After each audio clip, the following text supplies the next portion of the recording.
Hey guys, welcome back as always. Jed here with Scott Speed Shop, as you can see with the logo. And today we're going into a deep dive of my 340 build we're doing for my 70 Duster. And no, it's not just any ordinary grandma's little old 70 Duster. It's a real deep 1970 340 Duster. That's why we're building a 340 for. Someone put a 360 in there. Runs pretty good, but it don't match the attitude and everything else. We got to have a little more power to turn them big old 29 12.5 Hoosier Pro Street tires we put on there. What's really neat about the car, just a little introduction if you haven't ever seen the videos before. This is a real California car. We had to fix rust in the floorboards, but it's a factory green on green bench seat column shifted 340 Duster. And yeah, VIN number is VS29H. And I can't read, I think that middle one's OB. But yeah, 8 3/4 car, but narrowed, tubbed, inboard springs. And it's a pretty wicked little car. And we need an engine that matches its attitude and its look. So let's go take a deep dive look at this 340 we're building. It's gonna break me financially, but it ought to be pretty dang cool. Speaking of financially broke, this one's definitely breaking me. But 4-speed ought to be done here fairly soon. Maybe, just maybe, and the light and the chance we'll be able to get this car done. Old Jezebel with her 500-inch stroker. Yep, that 500-inch stroker that we dynoed and had a bunch of fun on the dyno day.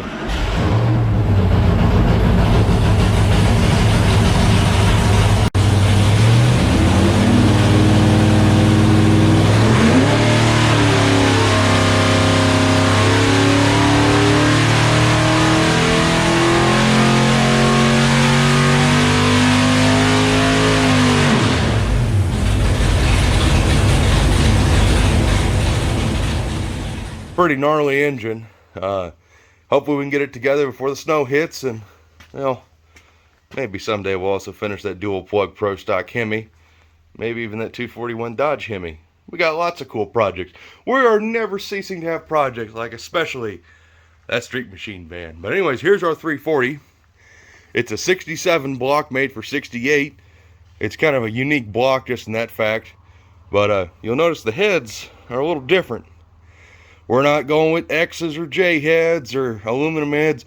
We're sticking all iron with the Mopar W2 heads. And this is the whole purpose of this engine, is to keep it all iron, kind of factory looking. And that's what we want. We don't want anything kind of really tipping off other than, well, anybody with half a brain will be able to tell these aren't stock heads. Well, anybody like me, I know these ain't stock heads just by looking at the front of them, but at least they're not big blank chunks of aluminum. The Holley strip Dominator intake definitely gives it away a bit. But with these heads, what I really like about them is when I bought them, they came with the T&D rocker setup. Really, really sweet rockers. And these are the last version of the W2s. These are the race heads. These things have not been ported, and if they have been ported, it's a very small amount. And they're the dual bolt pattern, so they'll do LA or W2 pattern, but I laid the gasket up there, and the port mismatch is atrocious. It covers about 1/3 of the port right about there. And there's no grinding I can do to LA headers to make me comfortable with that. But these have the closed combustion chamber. They're 64, 65 cc. And, you know, everybody's scared about cams in this day and age. So I elected, you know what? This will be my first full-on roller engine build. So I got a set of Johnson-made solid roller lifters right there. You see Johnson. They're made right in Michigan. Here's a part number if you want to buy a set. You can get them on Competition Products as a broom portion of their websites, like their clearance section. They're $2.99, which, you know, if they fail, whatever. But I don't know how you can really screw up a solid roller lifter. Our cam came from a good buddy of mine, Rodney Bird. He's a viewer of the channel, just super cool guy. 255 duration at 50. That's the only number that really matters. Don't worry about advertise. That's fake. 573 lift on a 110 lobe sep. And just for guys who like to look at cams, there it is. And here is the cam card sheet from Oregon Cams.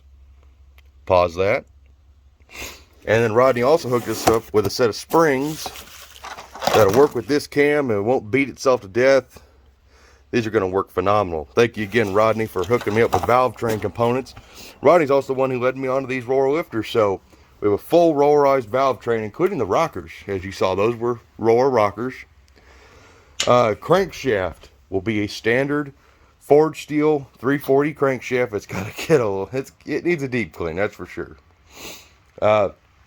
Pistons, these came from Just Mopar Joe.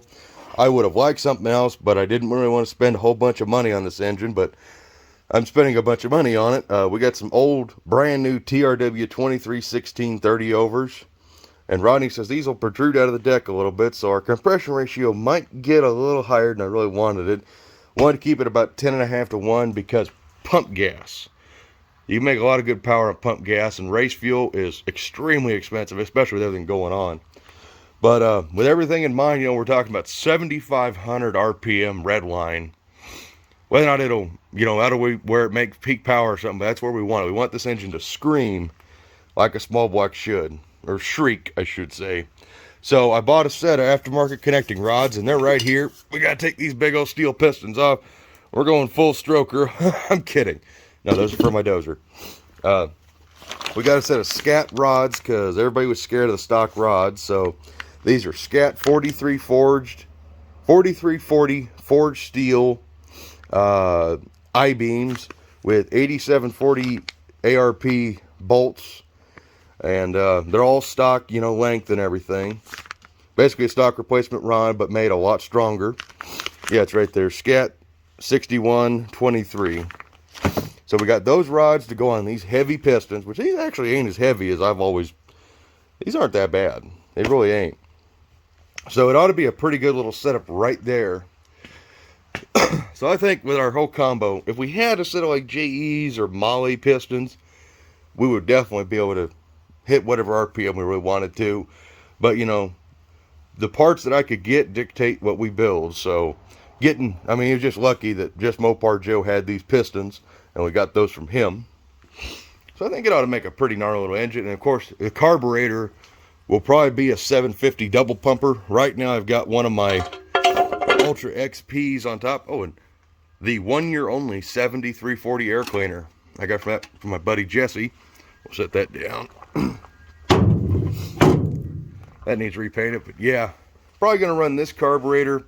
I got to get a rear float bowl. It's all messed up, but these are really great carburetors. They're stupid expensive. If I can't get a float bowl reasonably, I'll put a 750 brawler on this probably, or I'll just build one of my old vintage Hollies. As you see, I have plenty of carburetors to pick from. So I think it's going to be a pretty gnarly build. And this strip dominator intake, I really like this thing. When I bought the heads, it came with a Victor W2 intake, but I like this intake's design better. I think it'll suit our needs much, much better. But what do you say we take these heads off, and I'll just show you some cylinder head sexiness, because the combustion chambers in these heads are really nice. So obviously, you know what the exhaust ports look like, and they are wildly different than anything on an LA head, because the LA ports, they work, but they're far from good. And the W2, they solved all that. W2 stuff was designed by Bob Mullen. Genius of a man, say the least. And the intake is a completely reworked design, and that's what they look like. And I believe these are unported. They're still pretty rough inside, which is what I wanted. Most guys get W2s and they build full buggy race engines, but these were considered to be a street head by Chrysler on the Little Expresses. They never did it, but they thought about it. I know these are the race heads, but it's just a little different design for the valves and everything, but should be a great street head. But as you see, that combustion chamber, you just don't get any better than that design, really, as far as what they had to work with. You know, they got to work within certain constraints, but just a great design. I mean, just hardly any open space, any wasted space. It's all just right. Yeah, these things ought to be really killer. And we've already done a bunch of stuff inside the valley. We cleaned up all the flashing, which is a must to do on any engine you're working on. For oil drain back, we'll probably glip tall this block inside and out.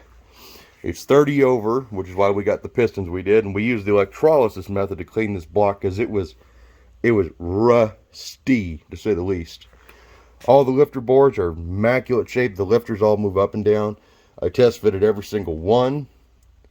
So yeah, we're going to send all this to the machine shop. It'll probably sit there for a couple months because Mark is a very busy man. And by the way, it's going to Advanced Engine Machine, Salina, Kansas.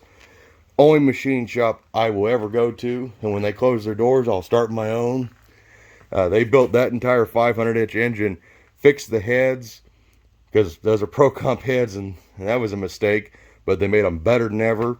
That engine makes 634 horsepower, 5,500 RPM, which is actually what I wanted. I didn't want any more. Those heads aren't ported, and it's plenty. And it makes it all down low. They fixed the Pro Stock Hemi cylinder heads. One of the cylinder heads were completely, the chamber was just obliterated.